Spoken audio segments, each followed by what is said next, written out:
Hello बच्चों, इस video में हम पढ़ेंगे chapter air, water and weather, जिसमें हमारे मेन ऑब्जेक्टिव्स हैं air, water, water cycle, weather, what causes the different type of weather, fog, mist, dew and humidity, seasons in India and thunder and lightning. उससे पहले कुछ warm up exercise. बच्चों, यहाँ पर कुछ पिक्चर्स दी गई हैं, उन पिक्चर्स को पहचानना है और उसके नीचे उस सीजन का नाम लिखना है, वो पिक्चर जिस सीजन से बिलोंग करती है। बच्चों, एयर और वाटर दो इंपॉर्टेंट चीजें हैं हमारी नेचर में, जो कि बहुत ही इसेंशियल है हमें अर्थ पर, हमें लाइफ के लिए, हमारी लाइफ के लिए वो बहुत ही इसेंशियल चीजें हैं एयर और वाटर। ना तो प्लांट्स ही और ना ही जानवर और ना ही ह्यूमन बींग्स, बिना उनके सरवाइव नहीं कर सकते। ये चीजें वेदर को भी इफेक्ट करती हैं। आइए अब हम इनके बारे में पढ़ते हैं। एयर। एयर बच्चों, आपको पता है हम सब, हमारे चारों तरफ एयर होती है, हम उसे देख नहीं सकते, और एयर की प्रेजेंस में जब हवा चलती है, मूविंग एयर को हम विंड बोलते हैं। कंपोजिशन ऑफ एयर पढ़ते हैं। एयर बहुत सारी गैसेस से मिलके बनी है, वाटर वेपर और पार्टिकल से, डस्ट पार्टिकल से बनी है। Gases and water vapour. जो मेन गैस है एयर में वो नाइट्रोजन है सबसे ज्यादा मात्रा में, फिर ऑक्सीजन है, और फिर कार्बन डाइऑक्साइड बहुत ही कम मात्रा में है। इसके बाद यूजेस ऑफ एयर। एयर बच्चों ऑल लिविंग थिंग्स को सरवाइव करने के लिए बहुत जरूरी है। एयर को हम बहुत तरीके से यूज करते हैं। We breathe in oxygen present in the air, and oxygen present in the air helps in burning. Burning में हेल्प करती है ऑक्सीजन। फुटबॉल्स में हवा जो भरी जाती है, ट्यूब्स में, बैलून्स में। प्लांट्स ब्रीथ करते हैं कार्बन डाइऑक्साइड, वाटर।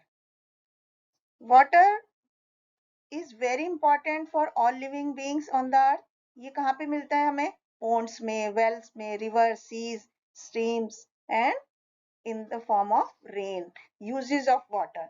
बच्चों, वाटर हम बहुत तरह से यूज करते हैं, जैसे ड्रिंकिंग के लिए, कुकिंग के लिए, बाथिंग के लिए। अब हम स्टेट्स ऑफ वाटर के बारे में पढ़ते हैं। 3 स्टेट्स होती हैं वाटर की: solid, liquid and gas. And water can be change bye cooling और हीटिंग इट। एक स्टेट से दूसरी स्टेट में हम उसको कन्वर्ट कर सकते हैं। जैसे कि कुछ आइस क्यूब्स हैं, अगर हम बाउल में लें और कुछ टाइम के लिए छोड़ दें, तो क्या होता है, वो मेल्ट हो जाएगा और पानी में चेंज हो जाएगा। इसको हम मेल्टिंग बोलते हैं। और यदि हम वाटर को हीट करते हैं वो बॉयल होने तक, तो वो वाटर वेपर में कन्वर्ट हो जाएगा। इसको हम इवेपोरेशन बोलते हैं। और यदि हम एक कोल्ड स्टील की प्लेट लें, steam coming out of a pot, उसके जो बाहर से स्टीम आ रही है, जब हम किसी उबलते हुए पानी के ऊपर ठंडी स्टील की प्लेट रखते हैं, तो हम क्या देखते हैं, उसमें पानी की छोटी छोटी बूंदें इकट्ठा हो जाती हैं कुछ देर बाद। ये क्यों होता है? क्योंकि स्टीम जो है वो वाटर में चेंज हो जाती है ठंडा होने के बाद। उसको हम कंडेंसेशन बोलते हैं। तो इससे हमने बच्चों देखा कि आइस, वाटर और वाटर वेपर, ये 3 स्टेट्स हैं जिनको हम एक से दूसरी स्टेट में बाय हीटिंग और कूलिंग कन्वर्ट कर सकते हैं। Water cycle. वाटर साइकिल बच्चों हमारे नेचर में हर समय होता रहता है, ये कंटिन्यू रहता है, और जितना भी वाटर ओशियंस में, सीज में, रिवर्स में प्रेजेंट है, वो सन की हीट की वजह से इवेपोरेट होता रहता है और वाटर वेपर में कन्वर्ट होता है। और ये वाटर वेपर जब ऊपर उठती है और ठंडी होती है, तो वाटर ड्रॉपलेट में चेंज हो जाती है, जिसको हम कंडेंसेशन बोलते हैं। और ये पानी की बूंदें क्लाउड्स बनाती हैं और बारिश का कारण बनती हैं, जिसको हम प्रेसिपिटेशन बोलते हैं। इसकी वजह से फिर से पानी हमारे ओशियन, सीज और रिवर में इकट्ठा हो जाता है, और ये पूरा साइकिल को हम वाटर साइकिल बोलते हैं। वेदर। वेदर क्या है बच्चों? हर रोज चेंज होता रहता है। Weather changes every day, and some days are bright and sunny, और कुछ होते हैं जो क्लाउडी होते हैं, कुछ होते हैं, कुछ दिन ऐसे होते हैं जब बारिश हो रही होती है, कुछ दिन बहुत हवाएं चल रही होती हैं। तो condition of air at a place for a particular time, किसी भी जगह की एक पर्टिकुलर समय पे जो मौसम होता है, उसको हम वेदर बोलते हैं। ये सन की वजह से चेंज होता रहता है, विंड की, रेन और क्लाउड्स की वजह से वेदर हर रोज चेंज होता रहता है। Hot and Sunny days. Hot and Sunny days क्या होते हैं बच्चों? जब सन की बहुत ही हीट और लाइट होती है, तो हम देखते हैं कि सन आसमान में बहुत चमक रहा है, तो ये दिन जो होते हैं बहुत गर्म होते हैं। और क्लाउडी डेज से, और सुबह के समय और शाम के समय सन की रेज क्योंकि स्लांटिंग होती है, इसलिए थोड़ा सा ठंडा मौसम होता है। और जब सन हमारे सिर के ऊपर होता है दिन आफ्टरनून के समय, तो बहुत ही हॉट होता है।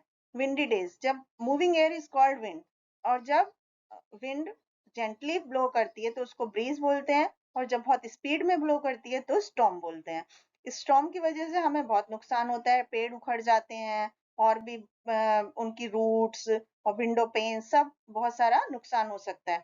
तो मई और जून के महीने जो हैं उसमें हम बहुत ही ड्राई विंड, हॉट और ड्राई विंड चलती है जिसको हम लू बोलते हैं।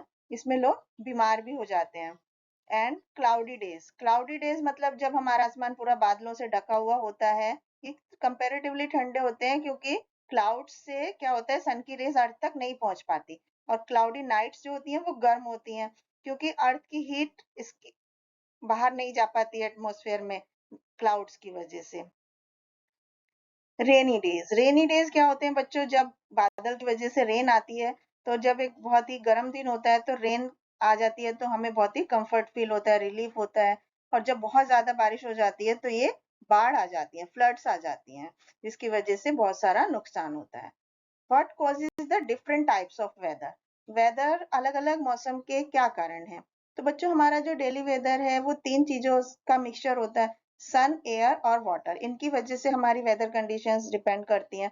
सन से हमें गर्मी मिलती है और एयर जो होती है वो विंड को मूविंग एयर को बोलते हैं हम विंड। और water gives the cloud, rain and snow. तो सन क्या होता है, मॉर्निंग में राइज होता है, नून में it is very hot because sun की किरणें एकदम सीधी पड़ती हैं, और शाम के समय सन की रेज स्लैंटिंग होती हैं तो थोड़ा ठंडा होता है।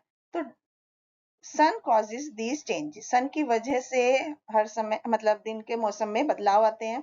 Winds also change weather, summer में गर्म हवाएं चलती हैं जिसे हम लू बोलते हैं, बहुत ज्यादा पसीना आता है, हमें कहीं बाहर जाने की हिम्मत भी नहीं होती। और सर्दियों में बहुत ठंडी हवाएं चलती हैं, इतनी ठंडी चलती हैं कि हम कांपने लगते हैं सर्दियों के दिनों में। एंड रेन्स में sky remains overcast with clouds, पूरा आसमान बादलों से ढका होता है, कभी कभी डस्टी विंड्स भी चलती हैं, टेम्परेचर कम हो जाता है, एटमॉस्फेयर में बहुत ह्यूमिडिटी हो जाती है। रेन की वजह से भी वेदर चेंज होता है। Fog, mist, dew and humidity. Fog क्या है बच्चों, fog is simply A low lying bank of clouds. जब बादल नीचे होते हैं तो वो क्या होता है, कोहरा जैसा बन जाता है, धुआं जैसा हमें लगता है। तो वह कब बनते हैं फॉग, कब होता है फॉग, जब वार्म मॉइस्ट एयर जो है वो ठंडी ग्राउंड के कांटेक्ट में आती है। और जब हवा ठंडी होती है तो मॉइस्चर जो होता है छोटी छोटी बूंदों में कन्वर्ट हो जाता है और फिर वो बादल बना लेते हैं। Mist is lighter than fog. After a cold night, जब सर्दियों में ठंडी रात होती है तो ड्यू को आप ओस देखते हैं, जिसे आप ओस बोलते हैं, घास पर पत्तियां थोड़ी गीली गीली महसूस होती हैं सुबह के समय। ये क्यों होता है, क्योंकि रात ठंडी होती है और हवा जो होती है उसमें कम वाटर वेपर होती है गर्म हवा से। तो ये जो वाटर वेपर है ये कंडेंस हो जाती है पानी की ड्रॉपलेट्स में। सीजन्स इन इंडिया, बच्चों वेदर जो है हर 3-4 महीने के लिए जब कोई एक जैसा वेदर होता है तो उसको हम सीजन बोलते हैं। इंडिया में मेनली 4 सीजन होते हैं, summer, monsoon, winter and spring. तो समर सीजन आपको पता है बहुत ही गर्म मौसम होता है। इस सीजन में डायरेक्टली सन की रेजिस पड़ती हैं, दिन लंबे होते हैं और रातें छोटी होती हैं, इसको हम समर सीजन बोलते हैं। इसमें फैन, कूलर्स, एसी हम यूज करते हैं, लाइट कलर के क्लोथ्स पहनते हैं, मैंगोज, वाटरमेलन, आइसक्रीम्स, इस तरह के फ्रूट्स और चीजें खाते हैं। रेनी सीजन और मानसून सीजन, इसमें बहुत बारिश होती है, रोड और रेलवे लाइंस पे बाढ़ आ जाती है पानी की वजह से। क्लाउडी डेज होते हैं जो पूरे पूरे दिन बादल से ढके रहते हैं आसमान, और ये दिन कंपैरेटिवली ठंडे होते हैं सनी डेज से। इसके बाद विंटर सीजन कोल्डेस्ट सीजन होता है। इसमें डेज आर वेरी शॉर्ट, दिन छोटे होते हैं, रातें लंबी होती हैं, लोग वुलन क्लोथ्स पहनते हैं, कहीं कहीं पर स्नो भी पड़ती है हमारे कंट्री में किसी किसी जगह पर। But in some parts of India it is not very cold even during the winter season, जैसे कि मुंबई है, यहाँ पर सर्दियों के मौसम में भी ज्यादा ठंड नहीं पड़ती है। Spring season, it comes spring season after the winter, winter के बाद स्प्रिंग सीजन आता है। वेदर बहुत प्लीजेंट हो जाता है इस सीजन में क्योंकि हमारे चारों तरफ नेचर अपनी फुल ब्यूटी पे होती है, कलरफुल फ्लावर्स, ग्रीन लीव्स, ये सब हम इस सीजन में देख सकते हैं। And when the thunder and lightning, जब तूफान आते हैं, बिजली चमकती है, एकदम गरजने वाले बादल होते हैं, तो ये बहुत ही खराब मौसम होता है क्योंकि when the weather is bad lightning builds up inside the clouds, बादल के अंदर बिजली बन जाती है और लाइटनिंग से क्या होता है, एकदम बहुत बड़ा सा स्पार्क होता है जैसे इलेक्ट्रिसिटी का स्पार्क हो। और lightning heats the air around us, जो हमारे आसपास की हवा है उसकी वजह से वो गर्म हो जाती है और ये थंडर आ जाता है, तूफान। Thank you.